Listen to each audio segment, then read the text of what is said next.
नमस्कार दोस्तों, YouTube channel exam learner में आपका स्वागत है। दोस्तों, इस वीडियो में हम लोग यूपी पीसीएस प्रीलिम्स एग्जाम 2023 के लिए सामान्य अध्ययन का पहला मॉडल पेपर देखेंगे, जो कि पीसीएस मंत्रा टीम के द्वारा ये जो 10 प्रैक्टिस सेट का बुक जो है लॉन्च किया गया है। इसमें से आपको पहला जो है मॉडल पेपर आपको हल कराया जा रहा है। तो वीडियो को आप लोग लाइक शेयर कर दीजिएगा। चैनल पे पहली बार आए हैं तो चैनल को सब्सक्राइब कर लीजिएगा, बेल आइकन को प्रेस कर लीजिएगा, जिससे आने वाले अगले वीडियो का नोटिफिकेशन आपको पहले मिलता रहे। तो आइए शुरू करते हैं। ये पहला मॉडल पेपर है इस बुक का। पहला क्वेश्चन है यहाँ पे कि भारत में मानव अस्थिपंजर सर्वप्रथम किस काल में मिलने प्रारंभ हुए थे। 4 विकल्प है, इसमें से आपको सिलेक्ट करना है कि कौन सा ऑप्शन सही हो जाएगा। तो मानव अस्थिपंजर सर्वप्रथम किस काल में मिलने प्रारंभ हुए थे, तो मध्य पाषाण युग में। यहाँ पे सी ऑप्शन सही हो जाएगा। उसके बाद दूसरा प्रश्न है कि निम्नलिखित सैंधव स्थलों और उनकी स्थिति में कौन सा सही सुमेलित नहीं है। तो यहाँ पे आप देख सकते हैं, मांडी मुजफ्फरनगर में है, सही है। हुलास बागपत में, ये आपका गलत हो जाएगा। हुलास ये उत्तर प्रदेश के सहारनपुर में है, सहारनपुर में है हुलास, ना कि बागपत में। तो बी ऑप्शन यहाँ पे सुमेलित नहीं है, बी सही होगा। सिनौली बागपत में है, आलमगीरपुर जो है ये मेरठ में है। तो आपसे पूछा गया है इसमें कौन सा सही नहीं है, तो बी विकल्प सही नहीं है। अतिथि देवो भव वाक्य किस ग्रंथ से लिया गया है, तो ये लिया गया आपका तैत्तिरीय उपनिषद से। यहाँ पे बी विकल्प सही हो जाएगा। और यह वाक्य जो है यजुर्वेद के उपनिषद जो कि तैत्तिरीय उपनिषद से लिया गया है। तो यहाँ पे बी ऑप्शन सही है। चौथा प्रश्न देखते हैं कि भदयानीय उपसंप्रदाय का संबंध किस संप्रदाय या धर्म से है। तो ये संबंधित है बौद्ध धर्म से। भदयानीय संप्रदाय का संबंध बौद्ध धर्म से था। इस संप्रदाय का जो केंद्र था वह नासिक और कन्हेरी में था। संप्रदाय का जो केंद्र था वह नासिक और कन्हेरी में था। और गौतमी पुत्र सातकर्णी की माँ ने इस संप्रदाय को दान दिया था, जिसका उल्लेख वशिष्ठ पुत्र पुलुमावी के नासिक गुहालेख में मिलता है। तो भदयानीय का संबंध किससे है, बौद्ध धर्म से। निम्नलिखित कथनों पर विचार कीजिए, फिर कूट से सही विकल्प का चुनाव कीजिए। तो पहला जो दिया गया कि दक्षिण भारत में वैष्णव धर्म के प्रमुख संत अलवार कहलाते थे, इनकी संख्या 63 थी। और दूसरा है केरल के राजा कुलशेखर स्वयं प्रमुख अलवार संतों में से एक थे।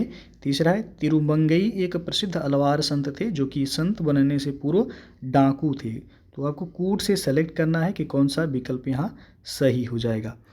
तो यहाँ पे जो है पहला जो दिया गया है कि दक्षिण भारत में वैष्णव धर्म के प्रमुख संत अलवार कहलाते थे। तो ये आपका दक्षिण भारत में वैष्णव धर्म के प्रमुख जो कवि थे वह अलवार कहलाते थे, बिल्कुल सही। इनकी संख्या 63 थी, नहीं इनकी संख्या 63 नहीं थी, इनकी संख्या थी 12। तो पहला इसलिए आपका गलत हो जा रहा है यहाँ पे। दूसरा है केरल के राजा कुलशेखर स्वयं प्रमुख अलवार संतों में से एक थे, सही है। तिरुमंगई एक प्रसिद्ध अलवार संत थे, ये भी आपका सही है। तो आपसे पूछा है सही कौन सा है, तो दूसरा और तीसरा, यहाँ पे विकल्प बी सही है। छठा प्रश्न है, संगम साहित्य में किस शासक के बारे में प्रसिद्ध है कि उसने महाभारत युद्ध में भाग लेने वाले सभी योद्धाओं को भोजन कराया था। तो ये थे उदयन जेरल, ये ऑप्शन यहाँ पे सही हो जाएगा। संगम साहित्य में सर्वाधिक जानकारी वह चेर राज्य की ही मिलती है, और संगम साहित्य में केवल चेर शासकों की ही क्रमबद्ध वंशावली मिलती है। संगम कवियों ने चेरों की प्राचीनता महाभारत युद्ध से बताई और बताया कि चेर राज्य वह केरल में स्थित है, और इसका प्रथम चेर शासक उदयन जेरल था। इसके विषय में कहा जाता है कि इसने महाभारत के युद्ध में भाग लेने वाली सभी योद्धाओं को भोजन करवाया था। तो ये विकल्प इसलिए सही है। सातवां प्रश्न है, अशोक के प्रयाग स्तंभ लेख में इनमें से किस सम्राट के अभिलेख उत्कीर्ण नहीं है। तो इसमें चंद्रगुप्त मौर्य का, डी विकल्प यहाँ पे सही हो जाएगा। अशोक के 6 बृहद स्तंभ लेख हैं, इन पर 7 लेखों का अंकन है, इसलिए इसे सप्त स्तंभ लेख भी कहते हैं। और प्रयाग जो है प्रयाग स्तंभ लेख पहले कौशाम्बी में था, इलाहाबाद किले में, संभवतः अकबर के काल में जहांगीर द्वारा इसे स्थापित करवाया गया था। इस पर 3 सम्राट अशोक, समुद्रगुप्त एवं जहांगीर के अभिलेख उत्कीर्ण हैं। साथ में जहांगीर की वंशावली भी इसमें दी गई है। और प्रयाग स्तंभ लेख में चंद्रगुप्त मौर्य का अभिलेख उत्कीर्ण नहीं है, इसलिए डी विकल्प यहाँ सही है। दिल्ली सल्तनत के संदर्भ में निम्नलिखित कथनों पर विचार कीजिए। आप एक कथन पढ़िए। दिल्ली सल्तनत के संदर्भ में जो दिया गया है कि उसने झेलम के पास मंगोलों को हराया और सिंधु के पार पेशावर तक राज्य का विस्तार किया था। दूसरा, इब्न बतूता ने उसके शासनकाल के दौरान भारत का दौरा किया। उसने दोआब क्षेत्र में कृषि को बढ़ावा देने के लिए दीवान ए आमिर को ही यानी कि कृषि विभाग की स्थापना की थी। तो उपयुक्त कथनों में निम्नलिखित में से किस व्यक्ति का वर्णन किया गया है? इसमें आप ऑप्शन देख लीजिए कि किनके बारे में कथन कहा गया है। तो ये जो कथन है ये मुहम्मद बिन तुगलक के बारे में कहा गया है। यदि आपको ये पता होगा कि दीवान या आमिर को ही विभाग की स्थापना किसने की थी, तो मुहम्मद बिन तुगलक ने ही किया था। तो बाकी सभी कथन सही हैं कि इब्न बतूता ने मुहम्मद बिन तुगलक के शासनकाल के दौरान ही भारत का दौरा किया था और जो है इसने झेलम के पास मंगोलों को हराया था और सिंधु के पार पेशावर तक राज्य का इसने विस्तार भी किया था। तो मुहम्मद बिन तुगलक MBT जो है ये सही है। किस विजयनगर शासक ने तुंगभद्रा नदी पर बांध का निर्माण करवाया था? तो यह है देवराय प्रथम। यहाँ पे सी विकल्प सही हो जाएगा। देवराय प्रथम का जो शासनकाल था वह 1406 से लेकर के 1422 तक ये संगम वंश का राजा था। इसने जनहित में अनेक कार्य किए, जैसे कि जल की समस्या के समाधान के लिए इसने तुंगभद्रा नदी पर बांध का निर्माण भी करवाया था। तो इसी ऑप्शन सही है। किस सूफी संत ने सिकंदर लोदी और बाबर को पत्र लिखकर भारत में शरिया लागू करने की मांग की थी? तो वह था अब्दुल कद्दूस गंगोही। यहाँ पे सी विकल्प सही हो जाएगा। अब्दुल कद्दूस गंगोही ये चिश्ती साबरी परंपरा के संत थे। उन्होंने सिकंदर लोदी और बाबर को पत्र लिखकर भारत में शरिया कानून लगाने की मांग भी की थी। शरिया या शरीयत, जिसे हम शरिया कानून और इस्लामी कानून भी कहा जाता है, इस कानून की परिभाषा दो स्रोतों से होती है। पहला कि इस्लाम का ग्रंथ कुरान है और दूसरा इस्लाम के पैगंबर मोहम्मद द्वारा दी गई मिसालें हैं। और इस्लामी कानून को बनाने के लिए इन दो स्रोतों को ध्यान से देखकर नियम बनाए जाते हैं। तो यहाँ पे सी विकल्प सही होगा। अब्दुल कद्दूस गंगोही ने मांग की थी। कश्मीर के मोहम्मद हुसैन, जिन्हें अकबर के दरबार में जरीन कलम के नाम से भी जाना जाता था, वह थे तो वह एक सुलेखक थे। यहाँ पे सी ऑप्शन सही हो जाएगा। मोहम्मद हुसैन अल कातिब कश्मीरी सम्राट अकबर के दरबार में सबसे प्रसिद्ध ये सुलेखक थे। अकबर ने इन्हें जरीम कलम यानी कि स्वर्ण कलम, जरीम कलम यानी कि स्वर्ण कलम की उपाधि भी दी थी और उन्होंने जहांगीर के दरबार में भी कार्य किया है। तो यहाँ पे सी ऑप्शन सही हो जाएगा। आपसे पूछा गया है वह कौन थे, तो एक सुलेखक थे। और निमतनामा की सचित्र पांडुलिपि भारतीय और फारसी शैलियों का मिश्रण है। यह है ये गयासुद्दीन खिलजी के समय की पाक कला संबंधी एक पुस्तक है। यहाँ पे बी ऑप्शन सही हो जाएगा। दीवाने मखफ़ी शीर्षक से कविताएं किसके द्वारा लिखी गईं? तो ये लिखा गया है जेबुन निसा द्वारा। जेबुन निसा औरंगजेब की बड़ी पुत्री थीं और विद्रोही शहजादे अकबर का समर्थन करने के कारण औरंगजेब ने जेबुन निसा को दिल्ली के निकट सलीमगढ़ के किले में कैद कर लिया था। कैद में रहते हुए जेबुन निसा ने अनेक हृदय विदारक कविताएं, जिनमें दीवाने मखफ़ी शीर्षक से लिखी। जेबुन निसा ने दिल्ली में बैतुल उलूम नामक पुस्तकालय की भी स्थापना की थी। बैतुल उलूम नामक पुस्तकालय की स्थापना ही इनके द्वारा की गई थी। बंगाल में मुक्त व्यापार का फरमान अंग्रेजों को कब प्राप्त हुआ? तो ये प्राप्त हुआ था 1717 में। ये ऑप्शन यहाँ पे सही हो जाएगा। और 1715 में कंपनी ने मुगल दरबार में जॉन सरमन की अध्यक्षता में एक शिष्टमंडल भेजा था। इसका उद्देश्य था कि मुगल भारत में विशेषाधिकार और कलकत्ता के आसपास के करीब 38 गांवों को प्राप्त करना था। इस शिष्टमंडल में जो है विलियम हैमिल्टन नामक एक शल्य चिकित्सक भी था, जिसने मुगल सम्राट फर्रुखसियर को एक प्राणघातक फोड़े से निजात भी दिलवाई थी, जिसके बदले में फ़र्रुखसियर ने 1717 ईस्वी में ईस्ट इंडिया कंपनी के लिए एक मुक्त व्यापार का फरमान भी जारी किया गया था। तो सन पूछा गया 1717 सही हो जाएगा यहाँ। 1757 के प्लासी के युद्ध के समय किसने साजिश के फलस्वरूप सिराजुद्दौला का साथ छोड़ रॉबर्ट क्लाइव के साथ संधि कर ली थी? तो वह थे मीर जाफ़र। यहाँ पे सी विकल्प सही हो जाएगा। प्लासी का युद्ध कब हुआ था? तो 23 जून 1757 को बंगाल के नवाब सिराजुद्दौला और रॉबर्ट क्लाइव के बीच प्लासी का युद्ध हुआ। युद्ध जब अपने चरम पर था तभी मीर जाफ़र रॉबर्ट क्लाइव से जा मिला और नवाब के थोड़े से सैनिकों ने ही, जिनका नेतृत्व मीर मदान और मोहन लाल कर रहे थे, बहादुरी के साथ जमकर दुश्मन का मुकाबला किया।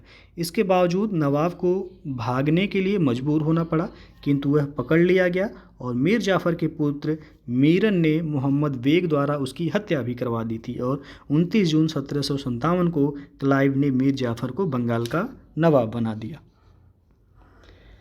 कौन सा मैसूर युद्ध मंगलौर की संधि के साथ समाप्त हुआ था? तो ये है द्वितीय मैसूर युद्ध। बी ऑप्शन यहाँ पे सही हो जाएगा। द्वितीय आंग्ल मैसूर युद्ध का समापन 1784 की मंगलौर की संधि के तहत हुआ। यह संधि अंग्रेजों की तरफ से मद्रास के गवर्नर लॉर्ड मैकार्टनी और टीपू के बीच मार्च 1784 में हुई थी। इस संधि के द्वारा दोनों पक्षों ने एक दूसरे के जीते हुए प्रदेश को लौटा दिए तथा बंदियों को मुक्त कर दिया गया। और आंग्ल मैसूर युद्ध के समय गवर्नर जो था वह वारेन हेस्टिंग। इसने कहा था कि यह लॉर्ड मैकार्टनी कैसा आदमी है, मैं अभी भी विश्वास करता हूँ कि यह संधि के बावजूद कर्नाटक को खो डालेगा। तो उस समय जो शासक था यानी कि अंग्रेज गवर्नर जनरल जो था वह वारेन हेस्टिंग्स था। तो ये भी पूछा जाता है। निम्नलिखित कथनों पर विचार कीजिए। पहला है अस्थायी बंदोबस्त को इस्तमरारी बंदोबस्त या जमींदारी व्यवस्था या जागीरदारी व्यवस्था अथवा मालगुजारी व्यवस्था भी कहा जाता था। महालवाड़ी व्यवस्था का प्रस्ताव सर्वप्रथम हाल्ट मैकेंजी ने प्रस्तुत किया था और रैयतवाड़ी व्यवस्था भारत के सर्वाधिक क्षेत्रफल पर लागू किया गया था। तो सही कथन की पहचान कीजिए। तो इसमें आपका तीनों ही सही है। आप देख सकते हैं पहला कि अस्थायी बंदोबस्त को इस्तमरारी बंदोबस्त कहा जाता था, जमींदारी व्यवस्था या जागीरदारी व्यवस्था अथवा मालगुजारी व्यवस्था इसे कहा जाता था। सही है। महालवाड़ी व्यवस्था का प्रस्ताव सर्वप्रथम हाल्ट मैकेंजी ने प्रस्तुत किया था, ये भी सही है। और रैयतवाड़ी व्यवस्था भारत के सर्वाधिक क्षेत्रफल पर लागू था, ये भी आपका सही है। और अस्थाई बंदोबस्त ये पूछा जाता है, ये कॉर्नवालिस द्वारा 1793 में शुरू किया गया था। अस्थाई बंदोबस्त किसके द्वारा? तो 1793 में कॉर्नवालिस के द्वारा ये शुरू किया गया था। और रैयतवाड़ी व्यवस्था जो है यहाँ पे तीसरा जो है रैयतवाड़ी व्यवस्था, ये सबसे पहले यह व्यवस्था 1792 में तमिलनाडु के बारामहल जिले में कर्नल रीड के द्वारा लागू की गई थी। इसे वास्तविक रूप से लागू करने का श्रेय थॉमस मुनरो को जाता है। और महालवाड़ी व्यवस्था का प्रस्ताव सबसे पहले 1819 में हाल्ट मैकेंजी द्वारा लाया गया था और इस प्रस्ताव को 1822 ईस्वी के रेगुलेशन द्वारा कानूनी रूप भी प्रदान किया गया था। तो तीनों ही कथन सही है। आपका ऑप्शन इसमें डी सही हो जाएगा, 1, 2, 3। निम्नलिखित में से किसने धन निष्कासन के सिद्धांत को अनिष्टों का अनिष्ट कहकर पुकारा है? तो दादा भाई नौरोजी ने। यहाँ पे डी विकल्प सही हो जाएगा। Poverty and un British rule in India, ये पुस्तक भी किसका है? दादा भाई नौरोजी का है। इन्होंने ये 1867 ईस्वी में इसे प्रकाशित करवाया था। उसके बाद दादा भाई नौरोजी ने 1867 में इस सिद्धांत में लंदन में आयोजित ईस्ट इंडिया एसोसिएशन की बैठक में अपने लेख इंग्लैंड डेट टू इंडिया के माध्यम से प्रस्तुत किया था। और दादा भाई नौरोजी के जो अन्य लेखों में एक है आपका poverty and means of India, एक poverty and un British rule in India हो गया। एक और है जो महत्वपूर्ण है, on the commerce of India, ये भी आपका 1867 में ही प्रकाशित हुआ था। तो यहाँ पे इन्होंने धन के निष्कासन सिद्धांत को अनिष्टों का अनिष्ट कहकर पुकारा था। गवर्नर जनरल और उनके समय हुए कार्य के गलत युग्म की पहचान कीजिए। तो इसमें आप देखिएगा कि बीएचयू की स्थापना लॉर्ड हार्डिंग के समय में हुई थी, सही है। सीआईडी की स्थापना लॉर्ड कर्जन के समय में हुआ। अम्ब्रेला अभियान लॉर्ड एल्गिन प्रथम के समय में हुआ, ये भी सही है। एएमयू की स्थापना लॉर्ड रीडिंग के समय में हुआ, ये आपका गलत है। अलीगढ़ मुस्लिम विश्वविद्यालय की स्थापना 1920 में हुई थी और लॉर्ड चेम्सफोर्ड उस समय अंग्रेज गवर्नर जनरल थे, तो यह चेम्सफोर्ड के समय में हुआ था। और चेम्सफोर्ड का जो शासनकाल था वो 1916 से लेकर के 1921 तक ये अंग्रेज गवर्नर जनरल थे। तो 1920 में इसकी स्थापना हो गई थी, तो यहाँ पर डी ऑप्शन क्या है, ये सही नहीं है। 1857 विद्रोह के समय पश्चिमी उत्तर प्रदेश में क्रांति का नेतृत्व किसने किया था? तो शाहमल ने, ये ऑप्शन यहाँ पे सही हो जाएगा। शाहमल उत्तर प्रदेश के वर्तमान बागपत जिले के रहने वाले थे और शाहमल ने करीब 84 गांव के मुखिया और काश्तकारों को अंग्रेजों के खिलाफ संगठित किया था।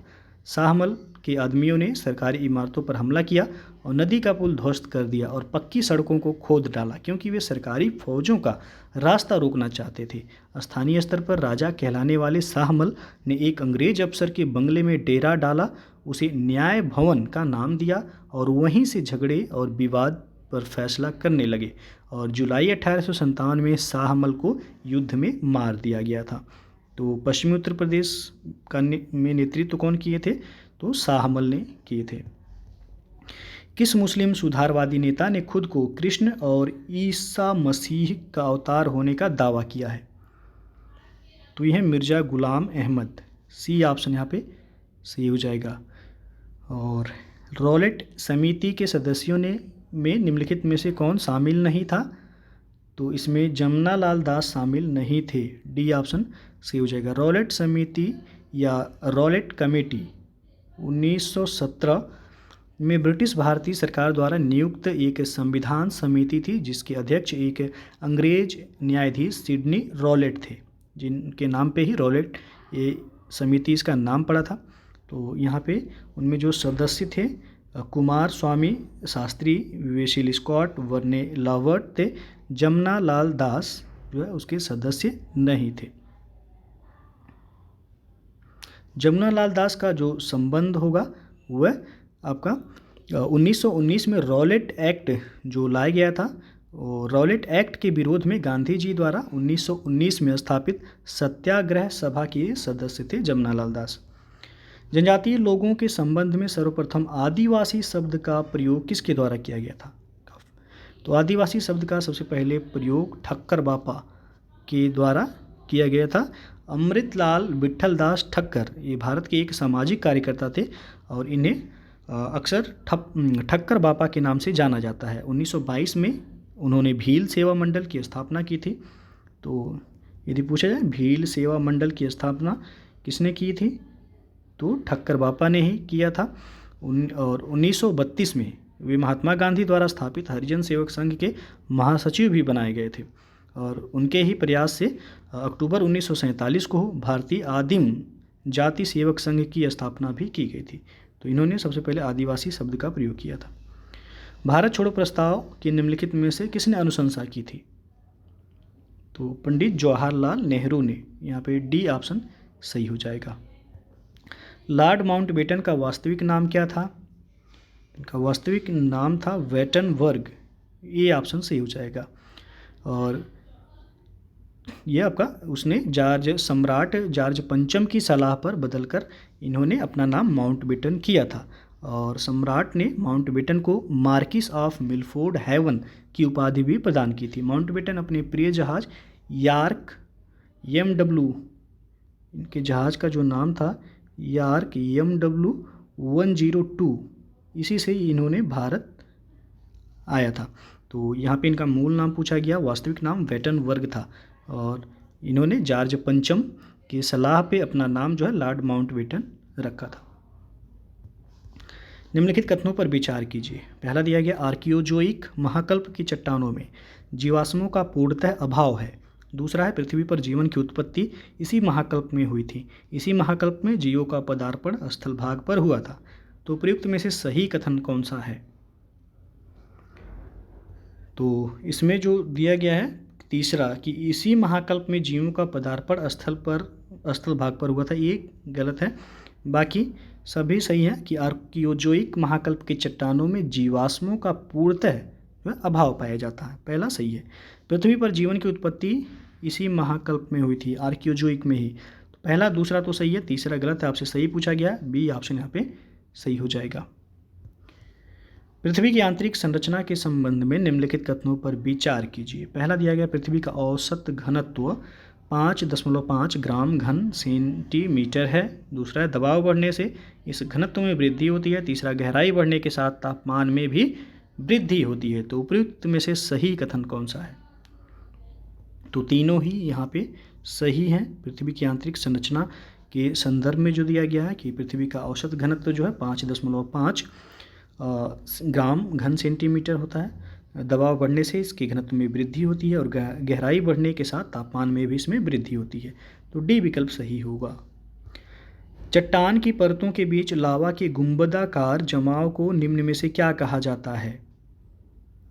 तो ये कहलाता है लैकोलिथ, ये ऑप्शन सही हो जाएगा। ज्वालामुखी क्रिया के दौरान भूपृष्ठ से निकलने वाला लावा जब धरातल पर न पहुंचकर मार्ग में ही जमकर ठोस हो जाता है तब इसे मध्यवर्ती चट्टान कहते हैं और इसके अंतर्गत भिन्न भिन्न प्रकार की आकृतियों का निर्माण होता है और चट्टानों की परतों के बीच लावा के गुंबदाकार जमाव को हम लैकोलिथ कहते हैं। तो यहाँ पे बिल्कुल सही होगा ये ऑप्शन। डांगर बैंक, जार्जेज बैंक आदि जैसे प्रमुख मत्स्यन क्षेत्र निम्नलिखित में से किसका भाग है? तो ये भाग है महाद्वीपीय मग्न तट का, ये ऑप्शन सही है। यहाँ निम्नलिखित कथनों पर विचार कीजिए। पहला है भूमध्य रेखा पर सूर्य की किरणें वर्ष भर लंबवत पड़ती हैं। दूसरा है महासागरों की सतह पर सर्वाधिक लवणता भूमध्य रेखा पर पाई जाती है। उपयुक्त में से सही कथन कौन सा है? इसमें सही जो है कि भूमध्य रेखा पर सूर्य की किरणें वर्ष भर लंबवत पड़ती हैं, सही है। दूसरा यहाँ पे गलत हो जाएगा कि महासागरों की सतह पर सर्वाधिक लवणता भूमध्य रेखा पर पाई जाती है, ये गलत है। तो सही कथन केवल एक है, यहाँ पे ये ऑप्शन सही हो जाएगा। क्षोभ सीमा या ट्रोपोपॉज के संबंध में निम्नलिखित में से कौन सा कथन सत्य नहीं है? तो इसमें पहला जो दिया गया है कि क्षोभ मंडल और ओजोन मंडल को अलग करता है। यह क्षोभ मंडल और ओजोन मंडल को अलग नहीं करता है क्षोभ सीमा, गलत है ये। और यहाँ तापमान लगभग स्थिर रहता है क्षोभ सीमा में, सही है। इसकी मोटाई 1 से 1.5 किलोमीटर तक पाई जाती है, ये भी सही है। इसकी निचली परत, इसकी निचली सीमा पर जेट हवाएं चलती हैं, ये भी आपका सही है। तो ये विकल्प आपसे पूछा गया था कि क्षोभ मंडल एवं समताप मंडल को अलग करने वाले भाग को क्षोभ सीमा या ट्रोपोपॉज कहा जाता है।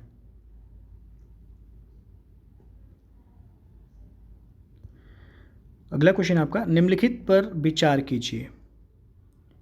पहला दिया गया यूराल पर्वत, दूसरा है कैस्पियन सागर, तीसरा है लाल सागर। तो उपयुक्त में से कौन सा एशिया और यूरोप की सीमा बनाते हैं? तो एशिया और यूरोप की सीमा यूराल पर्वत और कैस्पियन सागर बनाते हैं, लाल सागर नहीं। तो ये ऑप्शन यहाँ पे सही हो जाएगा। निम्नलिखित कथनों पर विचार कीजिए। हिमालय विश्व का सबसे ऊंचा पर्वत है। दूसरा है कुर्दिस्तान पर्वत श्रेणी ईरान में स्थित है। तीसरा है फ्यूजियामा जापान का सबसे बड़ा पर्वत है। तो उपयुक्त में से सही कथन कौन सा है? तो सही इसमें हिमालय विश्व का सबसे ऊंचा पर्वत है, बिल्कुल सही है। 8,848.86 मीटर इसकी वर्तमान में ऊंचाई है। दूसरा कुर्दिस्तान पर्वत श्रेणी ईरान में स्थित है, ये आपका यहाँ पे गलत हो जाएगा। कुर्दिस्तान पर्वत श्रेणी ईरान में नहीं बल्कि ये कहाँ है? इराक में है, इराक में। तो दूसरा गलत है। फ्यूजियामा जापान का सबसे बड़ा पर्वत है, ये भी सही है। तो पहला और तीसरा सही है, दूसरा इसमें गलत है। निम्नलिखित युग्मों पर विचार कीजिए। तारिम बेसिन चीन में, मेनाम का मैदान इंडोनेशिया, इरावदी का मैदान म्यांमार। तो उपयुक्त में से सही सुमेलित कौन सा है? तो इसमें जो सही सुमेलित है तारिम बेसिन चीन में है, बिल्कुल सही है। मेनाम का मैदान इंडोनेशिया में नहीं है। इरावदी का मैदान म्यांमार में है। मेनाम का जो मैदान दिया गया है ये इंडोनेशिया नहीं बल्कि कहाँ है? ये थाईलैंड में है, थाईलैंड में स्थित है, ना कि इंडोनेशिया में। तो पहला और तीसरा सही है, दूसरा गलत है यहाँ। निम्नलिखित कथनों पर विचार कीजिए। पहला दिया गया इसमें कि भारत का देशांतरी विस्तार लगभग 30 डिग्री है। दूसरा है भारत का सबसे पूर्वी बिंदु अरुणाचल प्रदेश राज्य में स्थित है। तीसरा है भारत की मानक समय रेखा 6 राज्यों से होकर गुजरती है। तो उपयुक्त में से सही कथन कौन सा है? तो इसमें आपका कि भारत का देशांतरीय विस्तार लगभग 30 डिग्री है, सही है। भारत का सबसे पूर्वी बिंदु अरुणाचल प्रदेश में स्थित है और यह जगह जो है कीबीथू के नाम से जाना जाता है। तीसरा है भारत की मानक समय रेखा 6 राज्य से नहीं गुजरती है। भारत की मानक समय रेखा कितने राज्य से गुजरती है? 5 राज्य से। कौन कौन? उत्तर प्रदेश, मध्य प्रदेश, छत्तीसगढ़, उड़ीसा और आंध्र प्रदेश। तो यहाँ पे पहला और दूसरा सही है, ये विकल्प सही हो जाएगा। दक्षिण के प्रायद्वीपीय पठार के संबंध में निम्नलिखित कथनों पर विचार कीजिए। पहला है यह गोंडवाना लैंड का ही एक भाग है। दूसरा, यह आर्कियन युग की अवसादी चट्टानों से निर्मित है। तीसरा, यहाँ की चट्टानों में रूपांतरण के साक्ष्य दिखाई देते हैं। तो उपयुक्त में से सही कथन कौन सा है? तो सही यहाँ पे कि यह गोंडवाना लैंड का ही भाग है, बिल्कुल सही है। यह आर्कियन युग की अवसादी चट्टानों से निर्मित है, ये गलत हो जाएगा आपका। और तीसरा, यहाँ की चट्टानों में रूपांतरण के साक्ष्य दिखाई देते हैं। तो पहला और तीसरा सही है, दूसरा गलत है। दूसरा जो दिया गया है कि ये आर्कियन युग की अवसादी चट्टानों से निर्मित हैं। तो प्रायद्वीपीय भारत का जो प्राचीन भूखंड है, ये प्राचीनतम से लेकर प्राचीन चट्टानों से ये निर्मित है और ये आपका आर्कियन युग की चट्टानों से इसका निर्माण जो है नीस एवं शिस्ट के रूप में इसका रूपांतरण भी जो है हो चुका है। तो यहाँ पे अवसादी चट्टानों से निर्मित यह नहीं है, गलत हो जाएगा। निम्नलिखित युग्मों में से कौन सा सुमेलित नहीं है? तो यहाँ आप देख सकते हैं अनाईमुडी केरल में है, सही है। कलसुबाई ये आपका महाराष्ट्र में है, बिल्कुल सही है। इसे सह्याद्री के नाम से भी जाना जाता है और इस सह्याद्री पर्वत पे ही है कलसुबाई। और अनाईमुडी जो है ये केरल राज्य की या कह सकते हैं आप दक्षिण भारत की सबसे ऊंची चोटी है और यह अन्नामलाई पहाड़ी पे है। तो पहला सही है, बी भी सही है। गुरु शिखर राजस्थान में है, ये भी आपका सही है। गुरु शिखर ये अरावली का सर्वोच्च चोटी है जो कि राजस्थान में ही है। डोडा बेट्टा कर्नाटक, तो ये आपका डोडा बेट्टा जो है ये नीलगिरी पर्वत की जो है सबसे ऊंची चोटी है और कर्नाटक में नहीं है, ये है तमिलनाडु में, ये आपका तमिलनाडु में है। तो डी ऑप्शन यहाँ पे सुमेलित नहीं है। निम्नलिखित में से कौन सी विशेषता हिमालयी नदियों से संबंधित नहीं है? तो इसमें जो दिया गया सी ऑप्शन कि ये गाद यानी कि सिल्ट का अपवाह नहीं करती हैं, गलत है ये। बाकी हिमालयी नदियों की विशेषता है कि ये सतत वाहिनी नदियाँ होती हैं, इनमें मार्ग परिवर्तन की प्रवृत्ति पाई जाती है, बिल्कुल सही है। इनके जल ग्रहण क्षेत्र भी बड़े होते हैं, ये भी सही है। तो सी ऑप्शन क्या है? सही नहीं है। निम्नलिखित में से कौन सी परियोजना देश की पहली नदी घाटी परियोजना है? तो इनमें दामोदर घाटी परियोजना जो दिया गया ये देश की पहली नदी घाटी परियोजना है। ये छोटा नागपुर क्षेत्र में प्रवाहित होने वाली दामोदर नदी को इसमें आने वाली प्रलयंकारी बाढ़ की वजह से बंगाल का शोक भी इसे कहा जाता है। दामोदर नदी को बंगाल का शोक भी कहा जाता है। और दामोदर घाटी परियोजना की शुरुआत बंगाल एवं तत्कालीन बिहार सरकार के संयुक्त प्रयास से 1946 में की गई थी। तो यहाँ पे बी ऑप्शन सही होगा। ग्रीष्म ऋतु के दौरान पूर्व मानसून वर्षा को केरल में स्थानीय तौर पर क्या कहा जाता है? तो इसे आम्र वर्षा के रूप में जाना जाता है, ये ऑप्शन यहाँ पे सही हो जाएगा। काली मृदा यानी कि ब्लैक सॉइल के संबंध में निम्नलिखित कथनों पर विचार कीजिए। पहला दिया गया है इसमें कि इसमें लोहे का अंश अपेक्षाकृत अधिक होते हैं। उसके बाद दूसरा है इसका निर्माण बेसाल्टिक लावा के विखंडन से हुआ है, इसे रेगुर मृदा भी कहा जाता है। तो सही कथन है, तीनों ही यहाँ पे सही होगा, डी ऑप्शन सही हो जाएगा। काली मृदा इसे रेगुर मृदा या कपासी मृदा भी कहा जाता है और इसका निर्माण जो है बेसाल्टिक लावा के विखंडन के कारण होता है। इसमें लौह अंश जो है अपेक्षाकृत अधिक होते हैं, और ये कपास के उत्पादन के लिए काफ़ी अच्छी मानी जाती है। निम्नलिखित में से कौन से भारत में सदाबहार वनों के प्रमुख क्षेत्र हैं? तो इनमें आपका तीनों ही हैं, पश्चिमी घाट भी है, हिमालय की तराई क्षेत्र, असम के पर्वतीय क्षेत्र। डी ऑप्शन बिल्कुल सही है। निम्नलिखित में से कौन सा बाघ रिजर्व कर्नाटक राज्य में अवस्थित नहीं है? तो इसमें बी ऑप्शन जो दिया गया सत्यमंगलम। तो सत्यमंगलम जो टाइगर रिजर्व जो है ये कर्नाटक में नहीं बल्कि ये तमिलनाडु में है। ये कहाँ पे है? तमिलनाडु में सत्यमंगलम। बाकी बांदीपुर, नागरहोल और भद्रा ये टाइगर रिजर्व कहाँ है? तो ये कर्नाटक में है। भूकंप आने से पूर्व वायुमंडल में निम्नलिखित में से किस गैस की अधिकता हो जाती है? तो रेडान गैस की अधिकता हो जाती है। बी ऑप्शन यहाँ पे सही हो जाएगा। हरित क्रांति के संबंध में निम्नलिखित कथनों पर विचार कीजिए। पहला दिया गया, इस समय भारत की प्रधानमंत्री इंदिरा गांधी थी और जो है इस समय खाद्य एवं कृषि मंत्री वी शिवरमन थे। और तीसरा है, हरित क्रांति के संबंध में प्रमुख कृषि वैज्ञानिक एम.एस. स्वामीनाथन थे। तो पहला और तीसरा तो सही है, लेकिन दूसरा जो दिया गया कि जो हरित क्रांति के समय जो कृषि मंत्री थे वह शिवरमन थे, ये आपका गलत हो जाएगा। हरित क्रांति की शुरुआत कब हुई?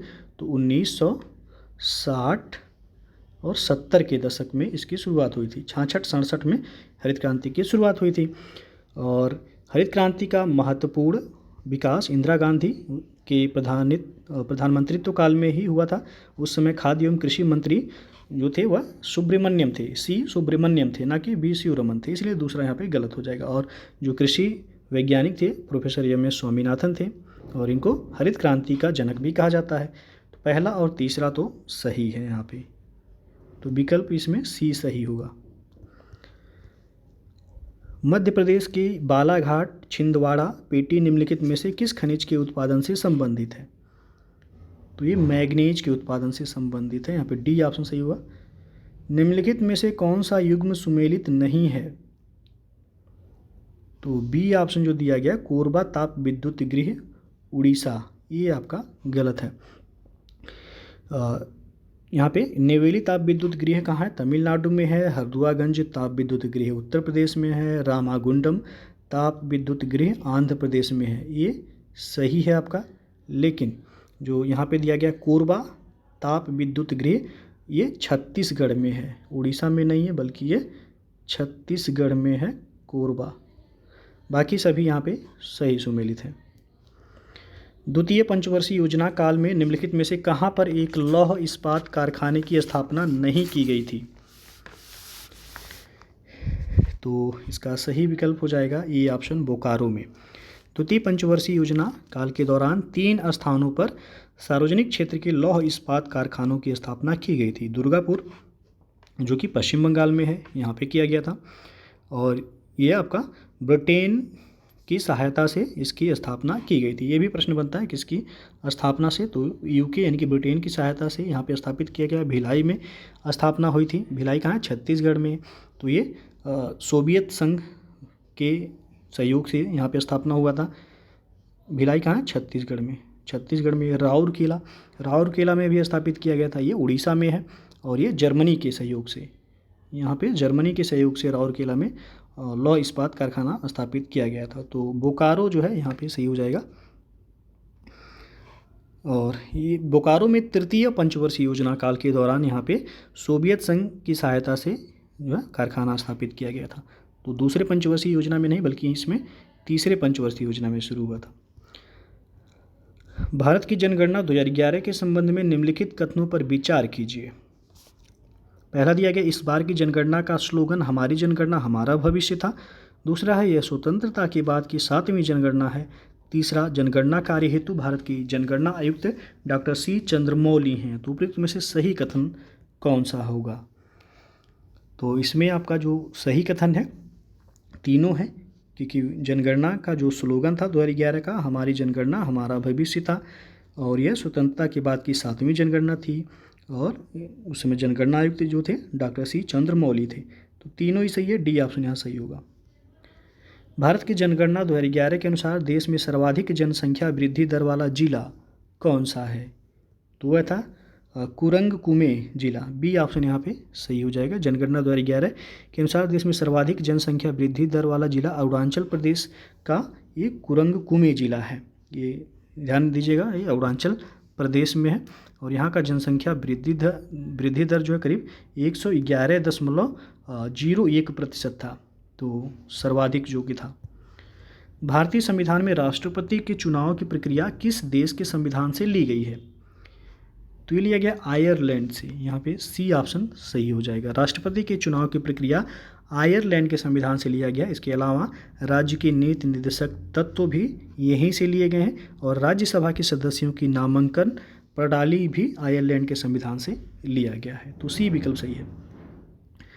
निम्नलिखित कथनों पर विचार कीजिए। पहला दिया गया 9 दिसंबर 1946 को होने वाले संविधान सभा की पहली बैठक में मुस्लिम लीग ने भाग लिया था। दूसरा है संविधान सभा का गठन वयस्क मताधिकार के आधार पर किया गया था। तो उपयुक्त में से सही कथन का चयन करें। तो इसमें आपका न तो पहला सही है न तो दूसरा, तो डी ऑप्शन यहाँ पे सही हो जाएगा, क्योंकि 9 दिसंबर 1946 को होने वाले संविधान सभा की पहली बैठक का मुस्लिम लीग के द्वारा बहिष्कार किया गया था। मुस्लिम लीग ने इसमें भाग नहीं लिया था, इसीलिए पहला गलत हो जाएगा। और दूसरा है कि संविधान सभा का गठन वयस्क मताधिकार के आधार पर किया गया था। नहीं, संविधान सभा के गठन में सदस्यों का चयन जो है वह प्रत्यक्ष रूप से न होकर के अप्रत्यक्ष रूप से प्रांतीय व्यवस्थापिका के सदस्यों के द्वारा किया जाना था, जिसका चुनाव सीमित मताधिकार के आधार पर किया गया था, न कि वयस्क मताधिकार के आधार पर। इसलिए दोनों ही गलत हैं यहाँ पे। संविधान सभा में उद्देश्य प्रस्ताव किसके द्वारा प्रस्तुत किया गया? तो उद्देश्य प्रस्ताव कई बार प्रश्न पूछा गया है, पंडित जवाहरलाल नेहरू के द्वारा 13 दिसंबर 1946 को 13 दिसंबर 1946 को संविधान सभा का उद्देश्य प्रस्ताव पंडित जवाहरलाल नेहरू के द्वारा पेश किया गया और ये 22 जनवरी 1947 को इस प्रस्ताव को सर्वसम्मति से संविधान सभा द्वारा पारित भी कर दिया गया था। अगला प्रश्न है, कथन ए दिया गया, भारत का राष्ट्रपति अप्रत्यक्ष निर्वाचन से निर्वाचित होता है। कारण आर है, राष्ट्रपति के चुनाव के लिए एक निर्वाचक मंडल की व्यवस्था है जो संसद के दोनों सदनों और राज्यों की विधानसभाओं के निर्वाचित सदस्यों को मिलाकर बनता है। तो आपको सेलेक्ट करना है इसमें से कौन सा विकल्प सही होगा। तो यहाँ पे दोनों ही सही हैं, कथन और कारण, और कथन का सही व्याख्या भी कर रहा है। तो ए ऑप्शन यहाँ पे सही होगा। ए और आर दोनों सही है और आर ए की सही व्याख्या भी कर रहा है। निम्नलिखित में से कौन सा सही सुमेलित नहीं है? तो इसमें आप देख सकते हैं पंचायत भाग 9 में है, सही है। सहकारी समितियां भाग 9 बी में है, यानी कि ख में है। नगर पालिकाएँ 9 ए में है, ये भी सही है। अधिकरण भाग 10 में नहीं है, ये आपका गलत हो जाएगा। तो डी ऑप्शन यहाँ पे सही हो जाएगा। अधिकरण की व्यवस्था संविधान के भाग 14 ए में किया गया है, 14 ए में किया गया है, न कि भाग 10 में किया गया है। तो ये आपका जो है गलत हो जाएगा यहाँ पे, डी ऑप्शन। अगला प्रश्न आपका, निम्नलिखित में से किस लोकसभा का कार्यकाल 6 वर्ष का था? तो 5वीं लोकसभा का कार्यकाल जो था वह 15 मार्च 1971 से शुरू हुआ था और यह 18 जनवरी 1977 तक यह चला था, 5वीं लोकसभा। तो करीब ये लगभग 6 वर्ष का कार्यकाल हो गया था। तो बी ऑप्शन यहाँ पे सही हो जाएगा। भारत में अविश्वास प्रस्ताव के संदर्भ में निम्नलिखित कथनों पर विचार कीजिए। पहला दिया गया इसमें कि भारतीय संविधान में कहीं भी अविश्वास प्रस्ताव का उल्लेख नहीं किया गया है। दूसरा है कि अविश्वास प्रस्ताव केवल लोकसभा में ही पूरा स्थापित किया जा सकता है। तीसरा है अविश्वास प्रस्ताव लाने हेतु न्यूनतम 50 सदस्यों का समर्थन आवश्यक है। तो उपयुक्त में से सही क्या है? तो सही इसमें से तीनों ही हैं। देखेंगे तो कि भारतीय संविधान में कहीं भी अविश्वास प्रस्ताव का उल्लेख नहीं किया गया है, बिल्कुल सही है। और अविश्वास प्रस्ताव केवल लोकसभा में ही पुनः स्थापित किया जा सकता है और अविश्वास प्रस्ताव के लिए न्यूनतम 50 सदस्यों का समर्थन भी आवश्यक है। तो तीनों सही है, डी विकल्प यहाँ पे सही हो जाएगा आपका। पंचायती राज सम्मिलित किया गया है किस सूची में? तो ये आपका राज्य सूची में है पंचायती राज। ये ऑप्शन यहाँ पे सही हो जाएगा। 73वें संविधान संशोधन अधिनियम 1992 के अंतर्गत शामिल पंचायती राज को संविधान की 7वीं अनुसूची के तहत राज्य सूची के विषय में से शामिल किया गया है। अब है आपका मिलान करने के लिए दिया गया है यहाँ पे सूची 1 को सूची 2 के साथ।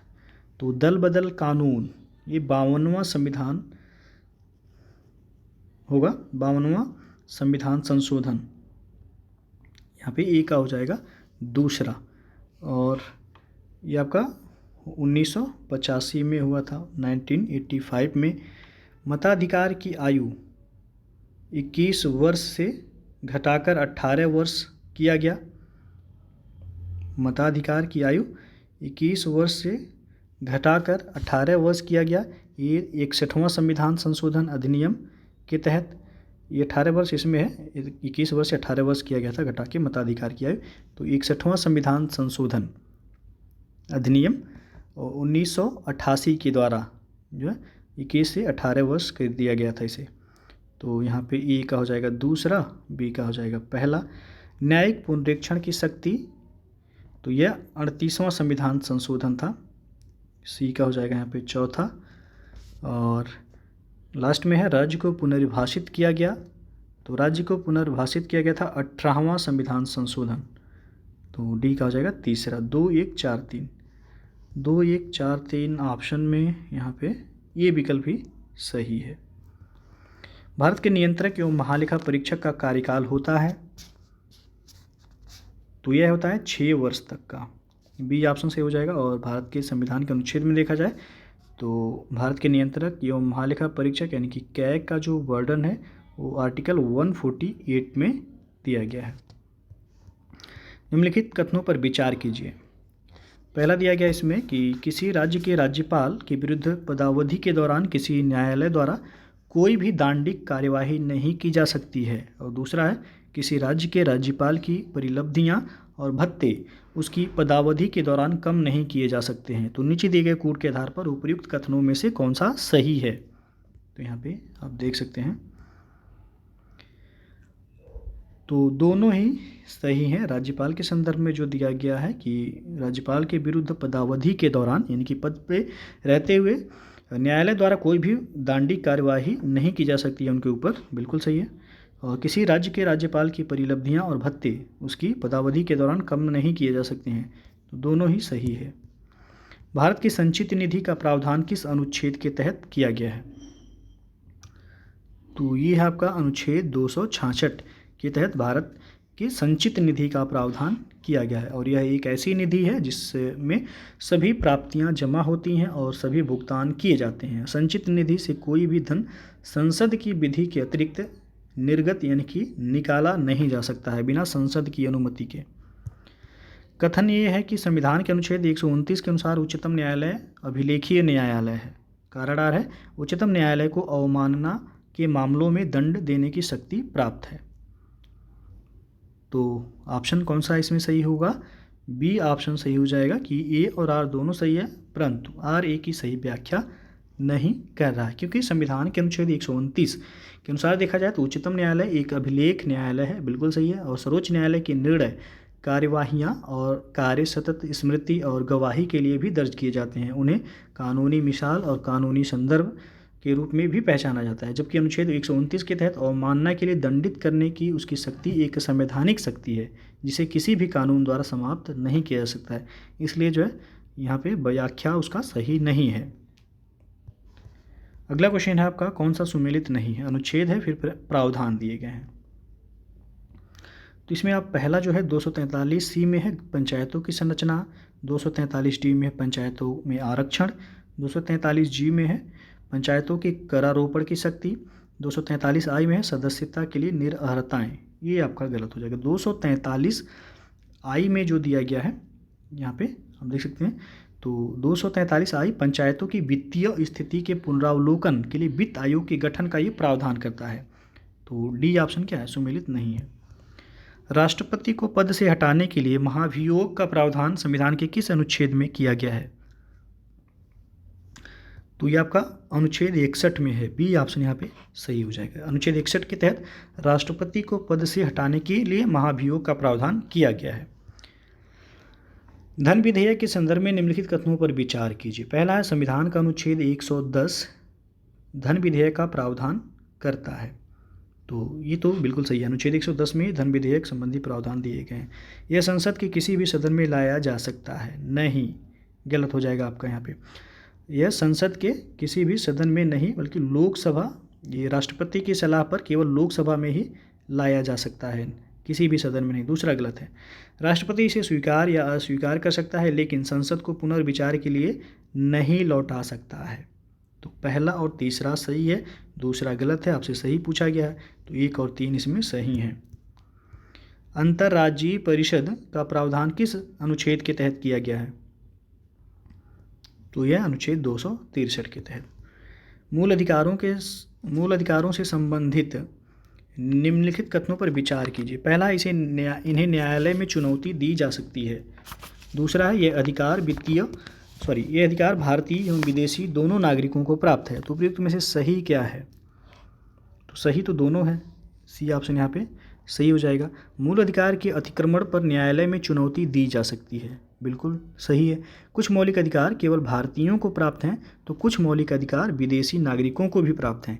इस मामले में देखा जाए तो भारतीय संविधान जो है वह नम्य है, तो दोनों ही सही है यहाँ पे। अगला है मिलान करने के लिए दिया गया यहाँ पे। अनुच्छेद 60 का संबंध राष्ट्रपति द्वारा शपथ से संबंधित है।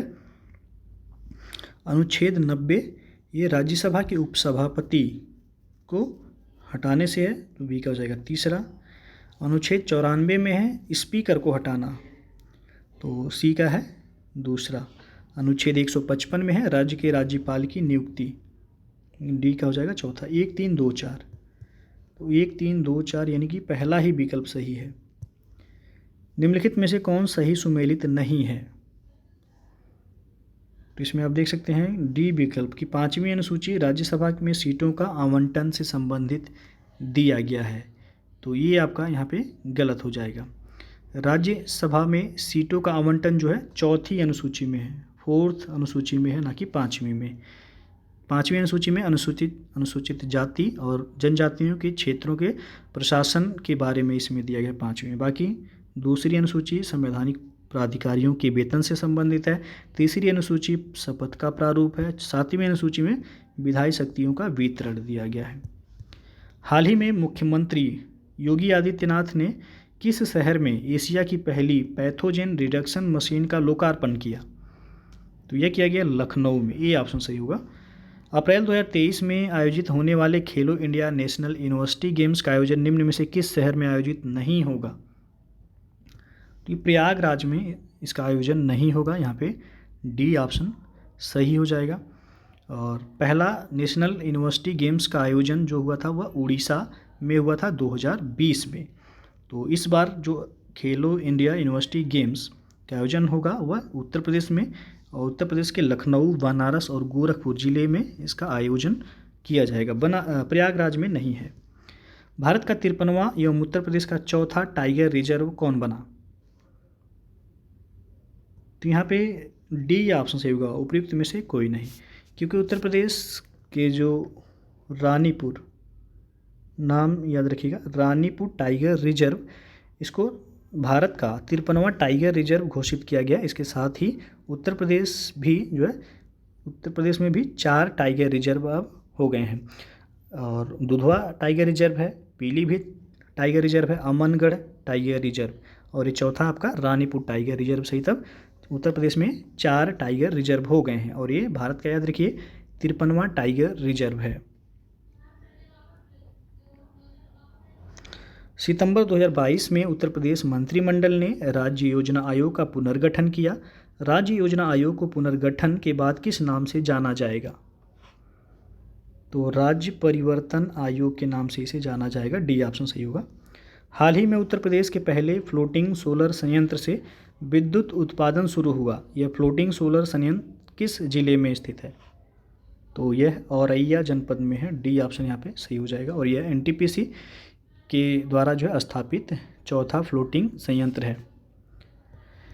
निम्नलिखित कथन और कारण पर विचार करें। कथन दिया गया, एक लंबी अवधि में समुद्र के पीएच मान में कमी से महासागरीय अम्लीकरण होता है। कारण आ रहा है वायुमंडल से CO2 के कारण, CO2 के अवशोषण के कारण समुद्र के पीएच मान में कमी आती है। तो कौन सा इसमें सही है? इसमें कथन और कारण जो है दोनों सही है, बी ऑप्शन सही होगा। निम्नलिखित में से कौन सा सही सुमेलित नहीं है?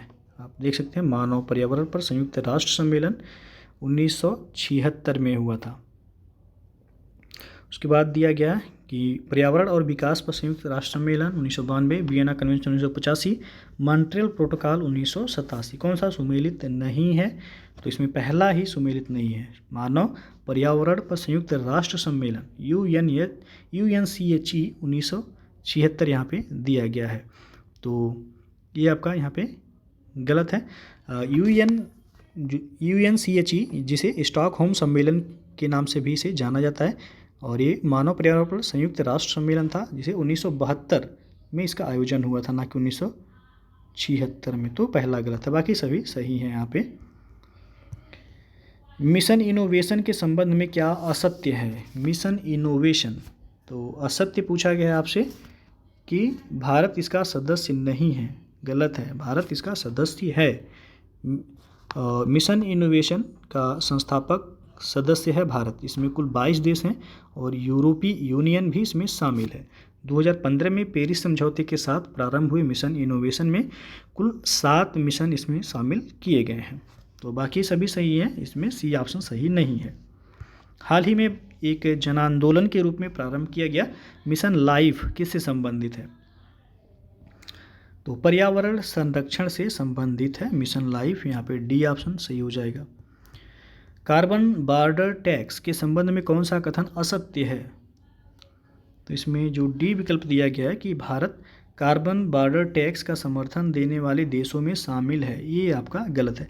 कार्बन बॉर्डर टैक्स के संबंध में जो डी ऑप्शन दिया गया ये गलत है। और कार्बन बॉर्डर टैक्स या carbon border adjustment mechanism CBAM short form में से जाना जाता है, इसका प्रस्ताव यूरोपीय यूनियन द्वारा प्रस्तुत किया गया है, जिसके तहत वर्ष 2026 से लौह इस्पात, सीमेंट, उर्वरक, एल्यूमीनियम, बिजली और हाइड्रोजन जैसे कार्बन गहन उत्पादों पर कर लगाने का प्रस्ताव है। और भारत ने शर्म अल शेख में अभी जो आयोजित हुआ COP27, यहाँ पे कार्बन बॉर्डर टैक्स या कार्बन बॉर्डर एडजस्टमेंट मैकेनिज्म के प्रस्ताव का विरोध किया, समर्थन भारत ने नहीं किया। तो डी ऑप्शन यहाँ पे सही हो जाएगा। COP27 याद रखिएगा, ये जो आयोजन हुआ है इसका मिस्र के शर्म अल शेख में आयोजन हुआ, यहीं पे भारत ने इसका विरोध किया। निम्नलिखित पर्यावरण समझौतों को सुमेलित कीजिए। जैव विविधता कन्वेंशन CBD 1992 में हुआ था, तीसरा सही है, ये का तीसरा। साइट्स 1973 में, और प्रोजेक्ट टाइगर भी शुरू हुआ था 1973 में, बी का हो जाएगा पहला। मिनीमाता कन्वेंशन 2013 में बना, सी का हो जाएगा चौथा। स्टॉकहोम कन्वेंशन 2001 में, डी का हो जाएगा दूसरा। 3-1-4-2, तो 3-1-4-2 आप देख सकते हैं, सी विकल्प सही है यहाँ। कार्बन ट्रेडिंग व्यवस्था का सर्वप्रथम विचार किस समझौते में दिया गया था? तो ये दिया गया क्योटो प्रोटोकॉल के तहत। वैश्विक जलवायु स्थिति रिपोर्ट प्रत्येक वर्ष कौन सा संगठन जारी करता है? तो यहाँ पे जो सही हो जाएगा का डी ऑप्शन, विश्व मौसम विज्ञान संगठन WMO जारी करता है। और निम्नलिखित में से किस प्रकार की पारस्परिक क्रिया में सभी प्रजातियों पर नकारात्मक प्रभाव पड़ता है? तो वह है आपका प्रतिस्पर्धा, यहाँ पे सी ऑप्शन सही हो जाएगा। लवण युक्त पर्यावरण के प्रति अनुकूल पौधों को क्या कहा जाता है? तो ये कहलाते हैं हैलोफाइट, डी ऑप्शन यहाँ पे सही हो जाएगा। निम्नलिखित में से कौन सा जैवमंडल यानी कि बायोस्फीयर के घटक किस घटक में शामिल हैं? तो इसमें उत्पादक, जैविक पदार्थ, अपघटक और उपभोक्ता चारों ही शामिल हैं जैवमंडल के घटक के रूप में। निकेत शब्द का प्रयोग सर्वप्रथम किसके द्वारा किया गया था? तो ये किया गया सबसे पहले जोसेफ ग्रेनेल के द्वारा, यहाँ पे सी ऑप्शन सही हो जाएगा। 1917 में जोसेफ ग्रेनेल द्वारा निकेत शब्द का सबसे पहले प्रयोग किया गया था और अर्नेस्ट हेकल ने सर्वप्रथम इकोलॉजी यानी कि पारिस्थितिकी शब्द का प्रयोग किया और एजी टांसले जो है इन्होंने सबसे पहले इकोसिस्टम यानी कि पारिस्थितिक तंत्र शब्द का प्रयोग किया था। और W.G. रोजेन एक पूछा जाता है, W.G. रोजेन इन्होंने जो वर्ड दिया था वह था बायोडाइवर्सिटी यानी कि जैव विविधता शब्द का प्रयोग W.G. रोजेन ने किया था। की स्टोन प्रजातियों के संबंध में निम्नलिखित कथनों पर विचार करें। पहला दिया गया, ये समुदाय की निर्णायक प्रजातियां होती हैं। दूसरा है, समुदाय में अन्य प्रजातियों के संरक्षण के लिए इन्हें संरक्षित किया जाना अनिवार्य नहीं है। तो उपयुक्त में से कौन सा कथन असत्य है? असत्य यानी कि गलत पूछा गया है इसमें। तो जो दूसरा दिया गया कि समुदाय में अन्य प्रजातियों के संरक्षण के लिए इन्हें संरक्षित किया जाना अनिवार्य नहीं है, गलत है। तो पहला इसमें ये समुदाय की निर्णायक प्रजातियां होती हैं, बिल्कुल सही है। दूसरा यहाँ पे आपसे गलत पूछा गया, की स्टोन प्रजाति जो है किसी समुदाय में निर्णायक भूमिका निभाती हैं और इन्हें संरक्षित किया जाना समुदाय के संरक्षण हेतु अनिवार्य भी है, क्योंकि यदि संरक्षित क्षेत्र से ये लुप्त हो गई तो कई अन्य प्रजातियां भी विलुप्त हो जाएंगी। पारितंत्र के संबंध में कौन सा कथन सही नहीं है? तो इसमें बी ऑप्शन दिया जो है, यह एक बंद तंत्र का उदाहरण है। नहीं, ये कैसा तंत्र है? खुला तंत्र है। तो बाकी सभी सही हैं, बी ऑप्शन क्या है? ये यहाँ पे सही नहीं है। पारिस्थितिक तंत्र में ऊर्जा प्रवाह के संबंध में क्या असत्य है? तो इसमें प्रत्येक पोषण स्तर से बढ़ते पोषण स्तर की ओर श्वसन द्वारा निर्मुक्त ऊर्जा की मात्रा घटती जाती है। यहाँ पे सी ऑप्शन जो दिया गया है वो आपका गलत है। पारिस्थितिक तंत्र में ऊर्जा प्रवाह के संबंध में देखा जाए तो सी यहाँ पे गलत हो जाएगा। और पारिस्थितिक तंत्र में प्रत्येक पोषण स्तर से घटते नहीं बल्कि बढ़ते पोषण स्तर की ओर श्वसन द्वारा निर्मुक्त ऊर्जा की मात्रा घटती नहीं बल्कि क्या होती है? वो बढ़ती जाती है, जिससे प्रत्येक पोषण स्तर से अगले पोषण स्तर में स्थानांतरित स्थितिज ऊर्जा की मात्रा में कमी आती है। तो सी ऑप्शन यहाँ पे गलत है, बाकी सभी सही हैं। आर्थिक समीक्षा 2022-23 के अनुसार वित्तीय वर्ष 2022-23 में सकल घरेलू उत्पाद यानी कि GDP विकास दर कितना अनुमानित है?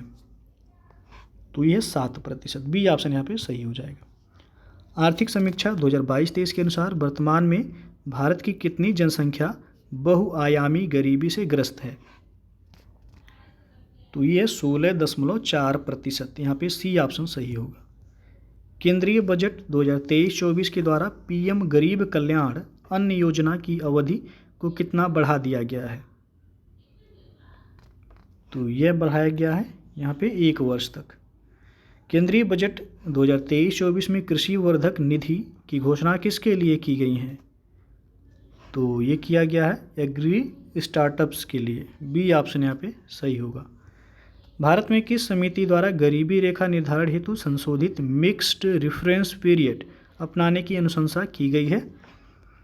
तो समिति है सी रंगराजन समिति। इसी के अनुशंसा पर जो है भारत में गरीबी रेखा निर्धारण हेतु संशोधित मिक्स्ड रेफरेंस पीरियड MMRP अपनाने की अनुशंसा की गई है। इन्वर्टेड ड्यूटी स्ट्रक्चर के कारण किसी देश की विनिर्माण प्रक्रिया पर क्या प्रभाव पड़ता है?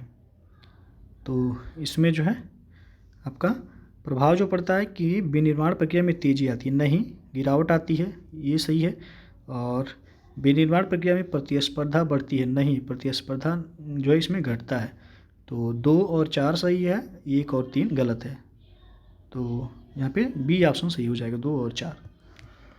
निम्नलिखित में से कौन सा सही सुमेलित नहीं है? इसमें आप देख सकते हैं कि विश्व आर्थिक मंच का हेडक्वार्टर जो है न्यूयॉर्क में है। तो विश्व आर्थिक मंच यानी कि वर्ल्ड इकोनॉमिक फोरम का मुख्यालय जिनेवा में है। कहाँ पे है? जिनेवा में। बाकी सभी सही हैं। भारत में वैल्यू एडेड टैक्स के संबंध में निम्नलिखित कथनों पर विचार करें। तो वैट यानी कि वैल्यू एडेड टैक्स के संदर्भ में जो दिया गया है कि भारत में वैट का प्रारंभ 1 अप्रैल 2006 को किया गया और इसे यल के झां समिति के अनुशंसा पर लागू किया गया है। तो उपयुक्त में से कौन सा कथन सत्य है? तो सत्य कथन पूछा गया, इसमें डी विकल्प सही होगा। इनमें से उपयुक्त में से कोई नहीं सही है, क्योंकि सबसे पहले 1976 में 1976 में एल.के. झा समिति के द्वारा वैट की अनुशंसा की गई थी। वैट यानी कि वैल्यू एडेड टैक्स की अनुशंसा की गई थी, और इसे असीम दास गुप्ता समिति की अनुशंसा पर 1 अप्रैल 2005 को, ना कि 2006 को, 1 अप्रैल 2005 को लागू किया गया है। वैट एक अप्रत्यक्ष कर है, इनडायरेक्ट टैक्स है, जो वस्तुओं और सेवाओं के उत्पादन और वितरण के प्रत्येक चरण पर यह आरोपित किया जाता है। तो डी ऑप्शन यहाँ सही होगा, कोई नहीं सही है। Harmonised system of nomenclature HSN व्यवस्था के संबंध में क्या असत्य है? तो इसमें आप देख सकते हैं एचएसएन के संदर्भ में दिया गया क्या असत्य है। तो सी ऑप्शन जो दिया गया कि भारत में 5 करोड़ रुपए से अधिक के वार्षिक कारोबार करने वाले व्यवसायी को 4 अंकों का एचएसएन कोड प्रस्तुत करना अनिवार्य होता, नहीं, गलत है। यहाँ पे आपका जो दिया गया इसमें कि अप्रैल 2021 से भारत में 5 करोड़ से अधिक के वार्षिक कारोबार करने वाले व्यवसायों को 6 अंकों का, ना कि 4 अंकों का, कितने अंकों का? तो 6 अंकों का एचएसएन कोड प्रस्तुत करना अनिवार्य होता है। वर्तमान में एचएसएन व्यवस्था 200 से अधिक देशों में यह लागू है। तो बाकी सभी सही हैं, सी नहीं सही है इसमें। मसाला बांड के संबंध में निम्नलिखित कथनों पर विचार कीजिए। तो मसाला बांड जो है, यहाँ पे इसे छोटा थोड़ा सा कर लिया जाए, मसाला बांड। तो पहला है मसाला बांड विदेशी बाजारों से धन जुटाने हेतु भारतीय मुद्रा यानी कि रुपए में जारी किया जाता है, बिल्कुल सही है। दूसरा है कि मसाला बांड केवल किसी भारतीय इकाई या कॉरपोरेट संस्था द्वारा ही जारी किया जा सकता है, ये भी सही है। पहला मसाला बांड सन 2017 में अंतर्राष्ट्रीय वित्त निगम की द्वारा अवसंरचना परियोजना के वित्त पोषण हेतु जारी किया गया था, ये आपका गलत है। तीसरा, क्योंकि जो पहला मसाला बांड जो जारी किया गया था वो 2017 में नहीं बल्कि 2014 में अंतर्राष्ट्रीय वित्त निगम द्वारा इसे जारी किया गया था। तो पहला और दूसरा तो सही है, आपसे सही केवल पूछा गया है, तो ये ऑप्शन सही है। निम्नलिखित में से सही सुमेलित नहीं है कौन सा? तो इसमें हारोलॉजी दिया है, क्रिस्टलों तथा परमाणु संरचना का अध्ययन, ये गलत है। हारोलॉजी के अंतर्गत समय मापन का अध्ययन किया जाता है, इसके तहत किसका अध्ययन किया जाता है? तो समय मापन का अध्ययन किया जाता है।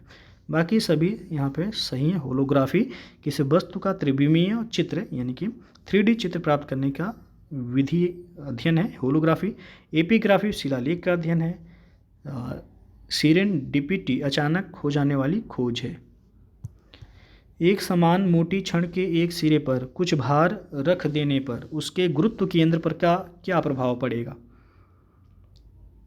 तो भार की ओर वह हट जाएगा, ये ऑप्शन यहाँ पे सही होगा।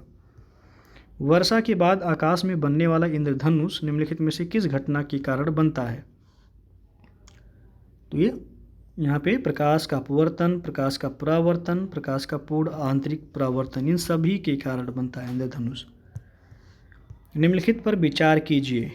एक तरफ है धातु, दूसरी तरफ दिया गया अयस्क। तो उपयुक्त में से सही सुमेलित आपको बताना है कौन सा है। तो सोडियम का अयस्क जो है ट्रोना होता है, सही है। यहाँ पे पहला सही है। कॉपर का कैलोमेल, ये आपका गलत है। एल्यूमिनियम का कैसिटेराइट, ये भी आपका गलत है। पहला केवल सही है, केवल एक सही सुमेलित है। कैलोमल जो है ये पारा का अयस्क है, कॉपर का नहीं बल्कि किसका है? पारा का है। और कैसिटेराइट ये टिन का अयस्क है। कैसिटेराइट किसका है? टिन का है। तो पहला केवल सही है। निम्नलिखित में से किस पदार्थ में कैल्शियम विद्यमान है? तो जिप्सम में कैल्शियम विद्यमान होता है। वनस्पति तेलों को संतृप्त वसाओं में परिवर्तित करने के लिए किस गैस का प्रयोग किया जाता है? तो हाइड्रोजन गैस का प्रयोग किया जाता है। यहाँ पे सी विकल्प सही होगा। निम्नलिखित में से सही सुमेलित नहीं है कौन सा? तो ग्राफीन जो दिया गया आतिशबाजी के रूप में इसका प्रयोग किया जाता है, ये गलत है। यहाँ पे ग्राफीन कार्बन की पतली परत होती है, जिसकी मोटाई कार्बन के एक अणु के बराबर होती है। यह विद्युत का सुचालक होता है। इसका उपयोग कंप्यूटर चिप्स, टच स्क्रीन और विभिन्न संचार उपकरण बनाने में किया जाता है। आतिशबाजी में फास्फोरस का प्रयोग किया जाता है। आतिशबाजी में किसका? तो फास्फोरस का इसमें प्रयोग किया जाता है। बाकी ओजोन जो है कीटाणुनाशक के रूप में, सल्फर फंगिसाइड के रूप में, सिलिकॉन कृत्रिम हीरा के निर्माण में। उत्तर प्रदेश में राज्य महिला आयोग का गठन किस वर्ष किया गया था? तो 2004 में राज्य महिला आयोग का गठन किया गया यूपी में। यहाँ पे डी ऑप्शन सही होगा। निम्नलिखित में से सही सुमेलित है कौन सा? तो यहाँ पे आपका जो बुद्धा थीम पार्क दिया गया है ये वाराणसी में है, सही है। डिफेंस पार्क गौतम बुद्ध नगर में नहीं है। डिफेंस पार्क लखनऊ में भी है। डिफेंस पार्क कहाँ है? लखनऊ में है। कानपुर में भी है डिफेंस पार्क और झांसी में भी है डिफेंस पार्क। तो पहला तो यहाँ पे गलत है। राष्ट्रीय हिंदी संग्रहालय गोरखपुर में नहीं है। कहाँ पे है ये? आगरा में है। और नॉलेज पार्क लखनऊ में नहीं है। नॉलेज पार्क जो है ये ग्रेटर नोएडा में है। ये आपका नोएडा में है नॉलेज पार्क। तो केवल सी यहाँ पे सही है। एक जिला एक उत्पाद के बारे में सही सुमेलित नहीं है कौन सा? तो यहाँ पे कांच के लिए फिरोजाबाद दिया गया है, बिल्कुल सही है। चिकनकारी के लिए लखनऊ प्रसिद्ध है। लकड़ी के काम के लिए सहारनपुर। टेरीकोटा मिर्ज़ापुर नहीं है, गोरखपुर है। टेरीकोटा के लिए प्रसिद्ध जो है वह गोरखपुर है। सूची 1 को सूची 2 के साथ यहाँ पे मिलान करना है। परिक्रमा मेला कहाँ पे इसका आयोजन होता है? अयोध्या में। ये क्या हो जाएगा? तीसरा। आयुर्वेद मेला जो है झांसी में लगता है, तो बी का हो जाएगा पहला। कजरी महोत्सव मिर्ज़ापुर, सी का हो जाएगा चौथा। ध्रुपद मेला जो है ये होगा वाराणसी में, डी का हो जाएगा का दूसरा। 3 1 4 2, तो पहला ही विकल्प आप देख सकते हैं यहाँ पे सही है, 3 1 4 2। उत्तर प्रदेश में सबसे कम बनावट वाला जिला कौन सा है? तो ये भदोही। उत्तर प्रदेश में सबसे कम बनावट वाला जिला जो है भदोही है।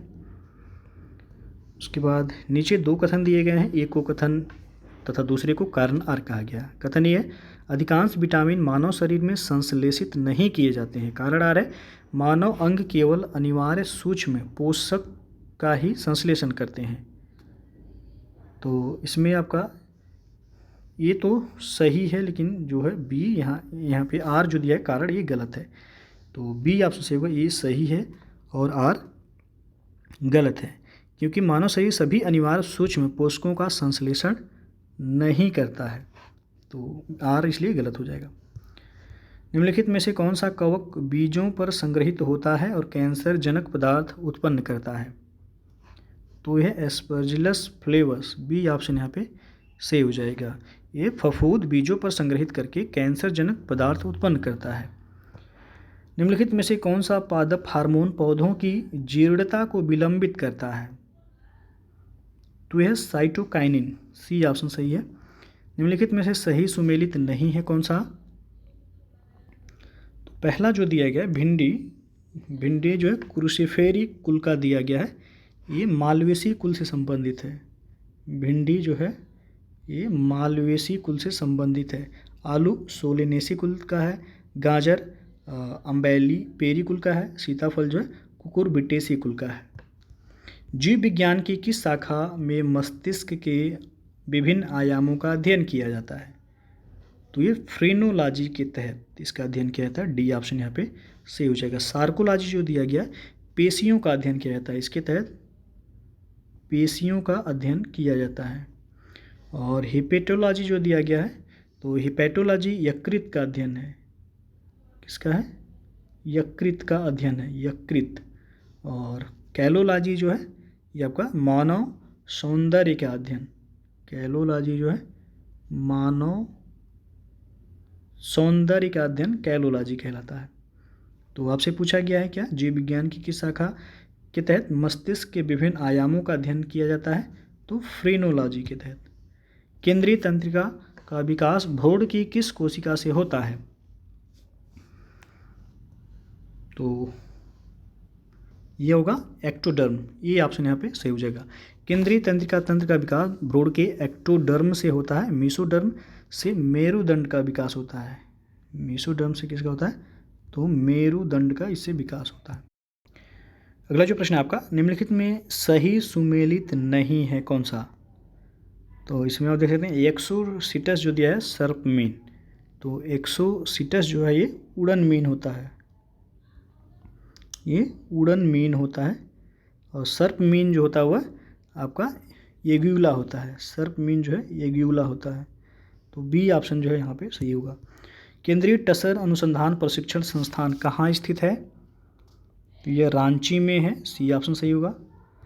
और मिलान करने के लिए दिया गया आपका ग्लाइकोजन मानव यकृत में संचित होता है, यहाँ पे एक हो जाएगा। दूसरा लैक्टोज, तो ये डाइसैकेराइड शर्करा है, तो बी का हो जाएगा यहाँ पे। चौथा फ्रक्टोज मोनोसैकेराइड है, तो सी का हो जाएगा। तीसरा प्रोटीन रेशम का धागा, डी का हो जाएगा पहला। 2 4 3 1, 2 4 3 1 यानी कि पहला ही सही है।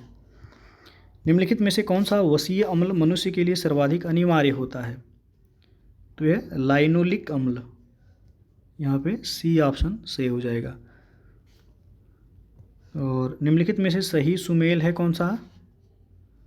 तो इसमें जो सी ऑप्शन है कि एनीमिया फोलिक अम्ल की कमी से होता है, बिल्कुल सही है यहाँ पे। बाकी सीलियक रोग विटामिन सी की कमी से नहीं, विटामिन डी की कमी से होता है। और जीरोप्थैल्मिया रोग विटामिन डी की कमी से नहीं होता है, जीरोप्थैल्मिया जो है ये विटामिन ए की कमी से होता है। पेलाग्रा विटामिन B5 की कमी से नहीं होता है, विटामिन B3 की कमी से होता है। निम्नलिखित में से कौन सा कार्य कैल्शियम का है? तो कैल्शियम का कार्य है रक्त जमने में सहायक होता है, बिल्कुल सही है। अस्थि व दांतों का निर्माण कैल्शियम के द्वारा ही होता है। और वसा कार्बोहाइड्रेट का पाचन नहीं, कैल्शियम नहीं करता। नाड़ियों को स्वस्थ बनाना ये भी कैल्शियम का काम है, तो बी ऑप्शन यहाँ पे यह सही होगा। 1 2 और 4 यहाँ पे सही हैं। टिटनेस रोग निम्नलिखित में से किसके कारण होता है? तो टिटनेस जो है ये जीवाणु जनित रोग है, बी ऑप्शन सही हो जाएगा। नवंबर 2022 में संयुक्त राष्ट्र जलवायु परिवर्तन फ्रेमवर्क सम्मेलन COP27 का आयोजन कहाँ किया गया? तो मिस्र में किया गया। मिस्र में जगह शर्म अल शेख में यहाँ COP27 का आयोजन हुआ है। हाल ही में नई दिल्ली के प्रगति मैदान में आयोजित 41वें भारत अंतर्राष्ट्रीय व्यापार मेला की थीम क्या थी? तो थीम था vocal for local, local to global, b option यहाँ पे सही होगा। निम्नलिखित में से कौन सा सही सुमेलित है? तो यहाँ पे डी ऑप्शन जो है उपयुक्त सभी सही हैं। विश्व मृदा दिवस 5 दिसंबर, वीर बाल दिवस 26 दिसंबर, जनजाति गौरव दिवस 15 नवंबर को मनाया जाता है, सभी सही हैं। हाल ही में भारत के सबसे बड़े भूल भुलैया उद्यान और मियावाकी वन का उद्घाटन कहाँ किया गया है? तो एकता नगर गुजरात में किया गया है। भारत के पहले मल्टी मॉडल लॉजिस्टिक पार्क की स्थापना की जा रही है कहाँ पे? तो चेन्नई में किया जा रहा है। हाल ही में भारत ने किस देश को पीछे छोड़ते हुए वैश्विक इस्पात उत्पादन में द्वितीय स्थान प्राप्त किया है? तो जापान को पीछे छोड़ते हुए। हाल ही में अमेरिका के किस शहर में महात्मा गांधी को समर्पित पहला संग्रहालय स्थापित किया गया? तो न्यू जर्सी में। और हाल ही में किस नदी पर भारत का पहला केबल स्टे कम सस्पेंशन ब्रिज स्थापित किया जा रहा है? तो यह कृष्णा नदी पर किया जा रहा है। हाल ही में दुनिया का पहला CNG टर्मिनल कहाँ स्थापित किया गया है? तो यह भावनगर गुजरात में स्थापित किया गया है। रानीपुर बाघ अभयारण्य के संदर्भ में सही कथन क्या है? यह बुंदेलखंड क्षेत्र का पहला टाइगर रिजर्व है, तो बिल्कुल सही है। यह भारत का 53वां टाइगर रिजर्व है, ये भी सही है। यह उत्तर प्रदेश का 5वां टाइगर रिजर्व है, नहीं 4था टाइगर रिजर्व है, पहला और दूसरा केवल सही है। निम्नलिखित कथनों में से कौन सा सही नहीं है? तो यहाँ पे आप देख सकते हैं जो बी ऑप्शन दिया गया है कि देश का पहला नैनो लिक्विड यूरिया खाद प्लांट मध्य प्रदेश के इंदौर में स्थापित किया गया था, ये आपका गलत है। पहला जो है हाल ही में अभी देश का दूसरा नैनो लिक्विड यूरिया प्लांट जो है वह प्रयागराज के फूलपुर में जो है इसकी स्थापना की जा रही है। तो पहला यहाँ पे जो है सही है। उत्तर प्रदेश के आंवला में नैनो खाद प्लांट की स्थापना की जा रही है, ये भी सही है। लेकिन बी ऑप्शन जो दिया गया है ये आपका गलत है। ये जो पहला नैनो लिक्विड यूरिया खाद प्लांट की स्थापना की गई है तो वह आपका गुजरात में किया है, गुजरात के कलोल में लगाई गई थी ये पहला। अगला क्वेश्चन है, निम्नलिखित में से किस स्थान पर भारत के पहले डुगोंग कंजर्वेशन रिजर्व की स्थापना की जा रही है? तो तमिलनाडु में की जा रही है। अंबेडकर सर्किट पर विशेष पर्यटक ट्रेन चलाने की घोषणा केंद्रीय पर्यटन और संस्कृति मंत्रालय द्वारा हाल ही में की गई। इस सर्किट में शामिल हैं क्या? तो इस सर्किट में जो है आपका महू मध्य प्रदेश भी है। उसके बाद यहाँ पे जो दिया गया है शिक्षा भूमि जो है लंदन है, मुंबई महाराष्ट्र है, नागपुर महाराष्ट्र, दिल्ली भी है। तो 1, 2, 3, 4 और 5 सभी सही हैं। सी ऑप्शन यहाँ पे सही हो जाएगा। अगला क्वेश्चन है, वर्तमान में भारत में महारत्न कंपनियों की संख्या कितनी है? तो कुल 12 महारत्न कंपनियां हैं वर्तमान में भारत में। हाल ही में ई कॉमर्स कंपनी अमेजन ने भारत में कहां पर पहला सौर ऊर्जा संयंत्र स्थापित करने की घोषणा की है? तो ये राजस्थान में किया जाएगा। बी ऑप्शन यहाँ पे सही है। और अगला क्वेश्चन है, भारत का पहला एड्रेस सिटी बनने जा रहा है कहाँ पे? तो इंदौर मध्य प्रदेश में बनेगा यह। हाल ही में भारत के पहले लिथियम सेल उत्पादन संयंत्र का शुभारंभ किया गया है। तो ये किया गया है आंध्र प्रदेश में। और ऑपरेशन गियर बॉक्स किससे संबंधित है? तो यह खुफिया निदेशालय से संबंधित है। हाल ही में किस राज्य के एक गांव को देश का पहला बायो विलेज घोषित किया गया है? तो यह त्रिपुरा। बी ऑप्शन सही होगा यहाँ। दुनिया का सबसे बड़ा कार्बन फाइबर प्लांट किस राज्य में बनाया जा रहा है? तो ये गुजरात में बनाया जा रहा है। गति शक्ति पोर्टल को लॉन्च करने वाला देश का पहला राज्य कौन सा है? तो है गुजरात। और हाल ही में भारतीय क्रिकेट कंट्रोल बोर्ड यानी कि बीसीसीआई द्वारा बीसीसीआई का अध्यक्ष किसे चुना गया है? तो रोजर बिन्नी को चुना गया है। हाल ही में फीफा अंडर-17 महिला विश्व कप 2022 का आयोजन किस देश में किया गया? तो इसका आयोजन किया गया है भारत में। हाल ही में गांधी मंडेला फाउंडेशन का शांति पुरस्कार किसे प्रदान किया गया है? तो यह पुरस्कार दिया गया है जो बाइडेन को। यहाँ पे नहीं, गांधी शांति का जो पुरस्कार दिया गया है, सॉरी गलत होगा, गांधी मंडेला फाउंडेशन का शांति पुरस्कार दलाई लामा को दिया गया। सी ऑप्शन जो है यहाँ पे सही हो जाएगा। हाल ही में भारत के किस शहर को वर्ल्ड ग्रीन सिटी अवार्ड 2022 से सम्मानित किया गया है? तो यह सम्मानित किया गया हैदराबाद को। यहाँ पे डी ऑप्शन सही हो जाएगा। तेलंगाना की राजधानी हैदराबाद को जो है वर्ल्ड ग्रीन सिटी अवार्ड 2022 से सम्मानित किया गया है। तो ये आपकी कुल 150 प्रश्न हो गए हैं। सामान्य अध्ययन पेपर फर्स्ट के लिए है ये। तो वीडियो अच्छा लगा हो लाइक शेयर कर दीजिए। चैनल को सब्सक्राइब नहीं किया सब्सक्राइब कर लीजिएगा, बेल आइकन को प्रेस कर लीजिएगा जिससे आने वाले अगले वीडियो का नोटिफिकेशन आपको पहले मिलता रहे। तो वीडियो को पूरा देखने के लिए बहुत बहुत धन्यवाद।